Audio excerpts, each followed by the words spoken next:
بنویس از این دل خسته، بنویس مهراب شکسته. امشب خدام از خیانت تو دلش به حالم سوخت. بنویس خدا جای حق نشسته. نگیر سراغمو که حالم خرابه. امشب دل این جمع به حالم کبابه. امشب گوشه نشین گوشه این خونه منه. امشب تیغو بده دستم به خدا ثوابه. چجور خیانت کردی راست بگو حلال واری. اصلا یه ذره از حس قدیم و الان داری؟ هنوزم مثل قدیما پشتم در میای خدایی. مثل قدیم عادت به حرام و حلال داری. تقصیر من بود رو کم کردی روزو باز کردم. تو خیالم چه حسابی روزو باز کردم. شرمنده اگه تو تنهاییم گاهی نبودی و قرصای اعصاب مصرف کردم.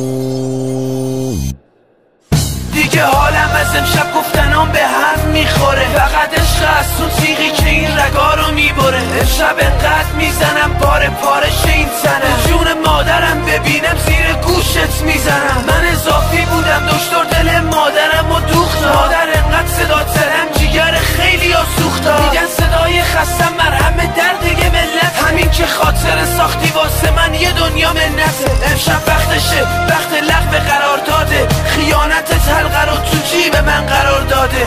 ای وای از شکستن بغض و ای وای از این دل ساده. تبریک به داش گلم که امشب داماده. همون از رفیقای بی غیرت نامرد تورگی یا از حال خرابیای من با عرقای سگی. قرار دادی بودی از اولش مدت داشتی. جنب فکر منم بودی توی این مدت کاشتی.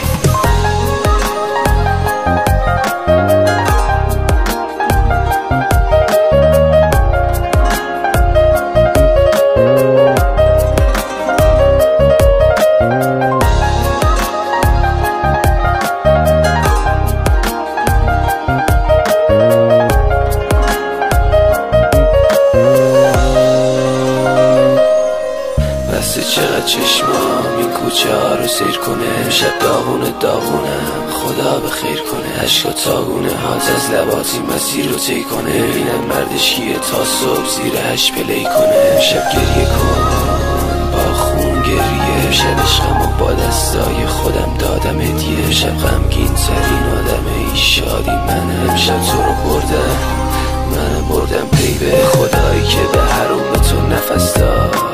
تبریک بانوی هوس باز. دوراتو با اون زدی دور آخرتم منو. نازش هستت بازم میگم هوس باز. صدای دین دین که زنگ در ورودی. چشامو چرخوندم فکر کردم تو بودی. روزا میگذره روز به روز رو به سقوطی. چیه چرا امروز رو حالت سکوتی. لباسای نومو پوشیدم امشب دعوتیم مادر. خدا مهمونی گرفت تا منم دعوت شدم آخر. تو دعای مادر خدا همیشه میشه همراه. بریز مادر بریز اون کاسه آب. کلا گذاشتی سرم تا با هم بازی کنی. یه بارم شده نمیخوای کلا تو قاضی کنی. منو رسوندی ته خط خودت ایستگاه آخری. شب و وقت داری یا خاطر سازی کنی.